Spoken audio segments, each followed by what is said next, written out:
Hello, नमस्ते दोस्तों, कैसे हो आप लोग? आई होप आप सब अच्छे होंगे। तो गाइज़ मैंने ये कनिष्का का पेपर जो अभी हाल ही में कराया उसका सॉल्व लेकर आई हूँ। तो आप देख सकते हैं मैंने इससे पहले के क्वेश्चंस आंसर आपको करा दिए हैं। आज हम 51 से स्टार्ट करेंगे, ठीक है? तो चलिए स्टार्ट करते हैं। Question number 51। ओके, सिरिसिला त्रासदी का संबंध है। इसका आंसर होगा ए, मतलब बुनकर। ठीक है। 52, किस मौर्यकालीन शासक ने सबसे पहले धम्म महापात्र के पद को स्थापित किया? तो इसका राइट आंसर होगा ऑप्शन डी, अशोक ने। ठीक है, अशोक ने क्या किया था? मौर्यकालीन शासक धम्म महामात्र के पद को स्थापित किया था। क्वेश्चन नंबर 53 में आते हैं। निम्नलिखित में से सुमेलित युग्म का चयन कीजिए। हमें इनमें मिलाना है। ठीक है गाइज, तो जैसे नीली क्रांति है तो वो किससे है? नीली क्रांति मत्स्य पालन से है, राइट आंसर। ठीक है। श्वेत क्रांति डायरी दूध उत्पादन से है, इसका सही है। पीली क्रांति तिलहन उत्पादन, तो ये नहीं है। ठीक है। और लाल क्रांति उर्वरक उत्पादन से नहीं है। तो इसका जो राइट आंसर होगा वो ऑप्शन सी, केवल 1 और 2।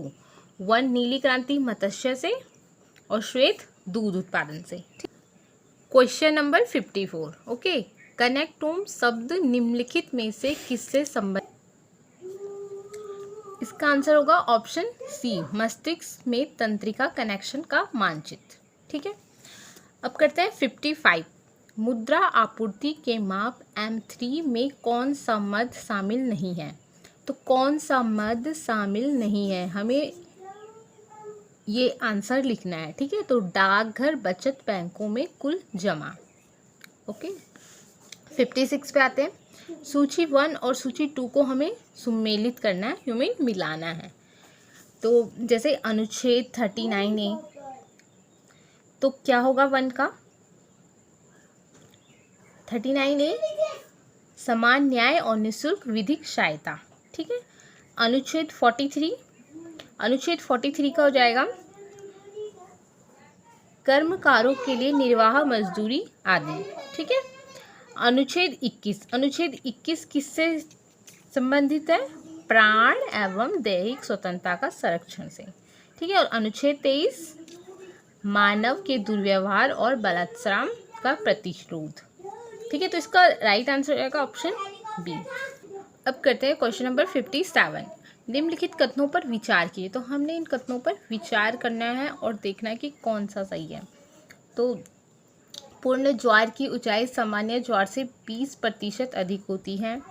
दूसरा है लघु ज्वार की ऊंचाई सामान्य ज्वार से सामान्यतः 20% कम होती है। तो दोनों सही है, तो ऑप्शन सी 1 और 2 दोनों कथन एकदम सही है। ठीक है। अब करते हैं क्वेश्चन नंबर 58 में हमें करना है कथनों पर विचार। इनमें भी हमें दोनों कथनों को पढ़ना है और ऑप्शन देखने हैं कि कौन सा सही है। ठीक है। जैसे कथन 1 है, मृदा स्वास्थ्य कार्ड योजना का उद्देश्य सिंचाई के तहत कृषि क्षेत्र का विस्तार करना। कथन 2 है, मृदा स्वास्थ्य कार्ड योजना का उद्देश्य कृषि भूमि पर उर्वरकों के अत्यधिक उपयोग को रोकना। तो ऑप्शन बी या कथन 2 बिल्कुल सही है।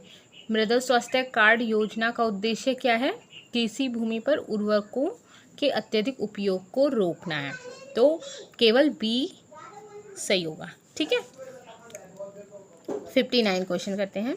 निम्नलिखित में से कौन सा पानीपत का तृतीय युद्ध के समय पेशवा था?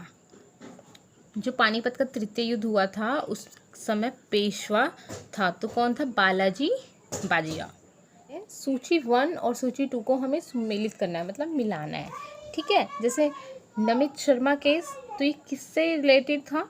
नमित शर्मा केस तो ये था व्यक्ति की स्वतंत्रता एवं गरिमा से। ठीक है। राज जेठमलानी केस, ये किससे रिलेटेड था? ये था अनुच्छेद 32 के तहत सर्वोच्च न्यायालय के अधिकार, यहाँ पे की लिखा है बट के अधिकार से आना था। C central coal fields limited case, ये किससे संबंधित था? ये था न्याय तथा प्रभावी पहुँच। एल चंद्र कुमार केस, ये था अनुच्छेद 226 एवं 227 के तहत उच्च न्यायालयों की अधिकार। ठीक है, तो इसका राइट आंसर होगा ऑप्शन डी। ठीक है, 61 पर आते हैं। 61, निम्नलिखित में से कौन सा युग्म सही सुमेलित नहीं है। देखो हमें ये देखना है कि क्वेश्चन में पूछा क्या गया है, कौन सा युग्म सही सुमेलित है, तो जो सही होगा हमें उस पर टिक करना है। जैसे कोबर मोशननीति सिद्धांत, डली महाद्वीपीय फिसलन सिद्धांत, जेफरीज प्लेट विवर्तन सिद्धांत। तो ऑप्शन सी इसका राइट आंसर होगा। ये है इसका रीजनिंग का पोर्शन। अगर आप चाहते हैं कि मैं रीजनिंग के क्वेश्चन आपको कराऊं तो आप प्लीज़ मुझे कमेंट करना। Okay, thank you.